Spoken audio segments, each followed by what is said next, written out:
Hi, my name is Mike Radigan, and I was addicted to heroin.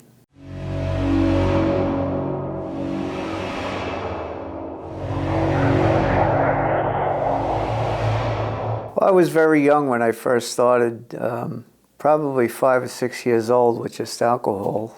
My father used to give me sips of his beer, and I used to like the way that felt. And basically what I was looking for was the feeling of being an adult, not the actual effects of the substance. That led to cigarettes and stealing my father's beer and, sharing it with my younger brothers and sisters. And I was raised by my mom and dad. I was raised Catholic. I went to 8 years of Catholic high school. I had all the trappings of, a normal childhood. By the time I was out of grammar school, I had been introduced to marijuana. It just progressively, became a part of my life. So that by the time I was in high school, that became my life. It was no more about, going to college and getting an education. It was where I could get high. I started hanging around with the guys in the neighborhood. I grew up in New York City, and there was the athletes, there was the school, kids interested in school, and then there were just the street guys. And I gravitated toward the street guys, and this caused my parents a lot of concern. Right away, they started getting reports that I was cut in class and, not doing my homework assignments, and I started getting into trouble in the neighborhood, and they would confront me on this stuff, and I would deny it, like addicts do. We denied it. Anything is going on. And I said, "You're crazy." And they tried bringing me to counseling when I was 14 or 15 years old through the Catholic Church, and I would just lay my head on the table and not listening to a word they said, and I wouldn't give them anything. I had an older cousin who was a heroin addict, and they brought me to his treatment center up in Connecticut, and all I did there was get more information about what was out there. I got into snorting heroin, and that graduated into injecting it. And once I injected it, I no longer had the choice whether I was going to do it or not do it. I had to do it every day. This led to, more lying, more cheating, stealing from my wife, fights at my job. I had been working for the city of New York, and I couldn't get along with my coworkers, and I kept cutting out to buy heroin. And eventually I couldn't make it to work after payday. We'd get paid on a Thursday, and I would never show up to work on Friday, and my coworkers were getting aggravated, because they couldn't depend on me. My third child was born, and we had a family party for his christening, and I was on a methadone program at this time, and my wife still had no idea that I was a heroin addict. She thought I was falling asleep all the time because I was drinking, and it was easy to blame it on drinking, because drinking was acceptable in my neighborhood. Everybody drank. We had this party for my son, and I couldn't wait for everybody to leave the house and go home so I could go upstairs and do my, I had a bag of heroin and cocaine upstairs. Finally they did. My wife went upstairs to bed, my kids went upstairs to bed, and I made a mixture of heroin and cocaine, and I shot it, and immediately I had like a nervous breakdown. I broke down in tears, and I drank myself unconscious. The next day, my wife came down to wake me up for work, and I looked at her face, and I started crying again, and I says, "I can't do this anymore." And that's when I admitted to her that I was a heroin addict. And I went to a Narcotics Anonymous meeting, and I found something there. And that's when I realized I needed to get off this methadone, so I went to the clinic, and I said I want off it, and they made arrangements for me to go into a detox, and we got my parents involved, and my father agreed to pay for my first rehab. I relapsed, and my wife was crushed by that, and then she asked me if I had shared needles with two friends of mine who had passed away 3 years earlier due to this disease that was killing gays and junkies at the time, which we know now as AIDS.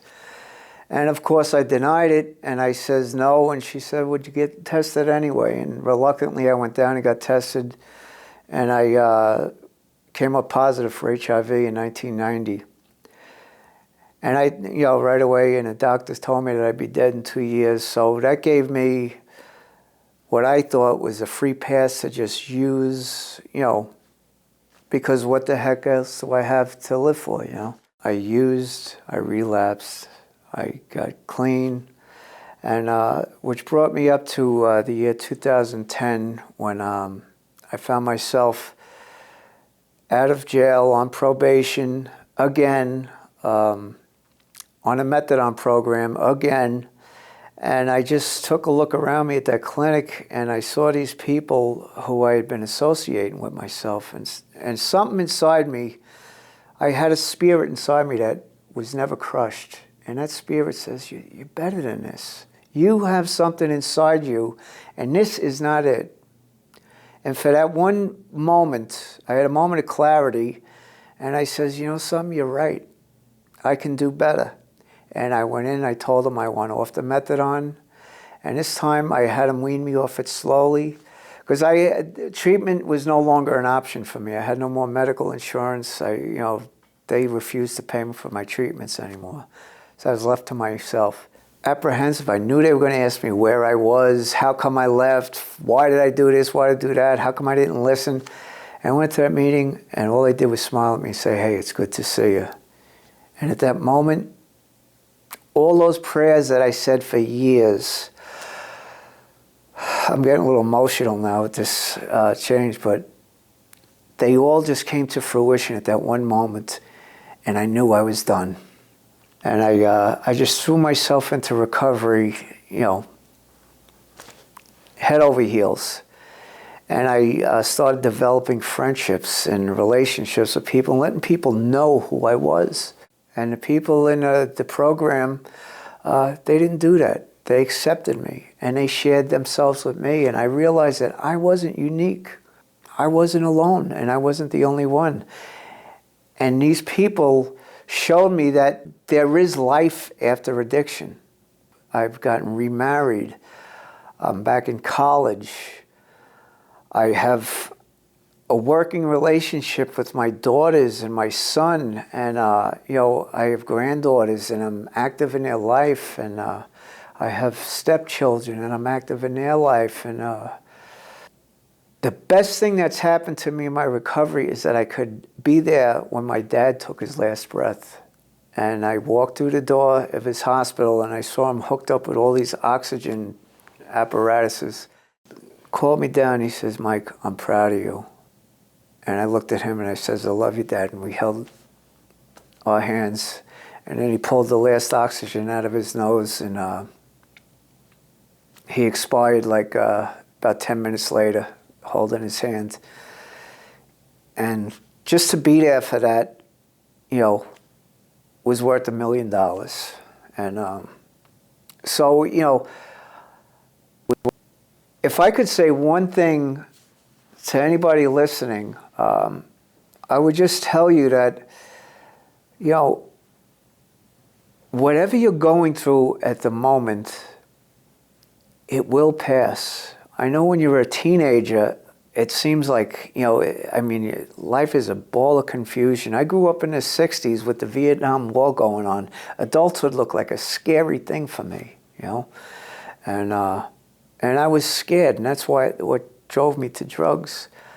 But there's help out there. There's people to talk to. There's teachers. There's support groups. And if you're already in the middle of your addiction and, you're struggling with work and family and stuff, there's help, Whatever you do, and if you've tried getting clean and you've failed, don't give up. Just, like we say in the rooms of Narcotics Anonymous, just keep coming back. Because eventually, we'll get you, or death will get you. And life is a much better option as far as I'm concerned.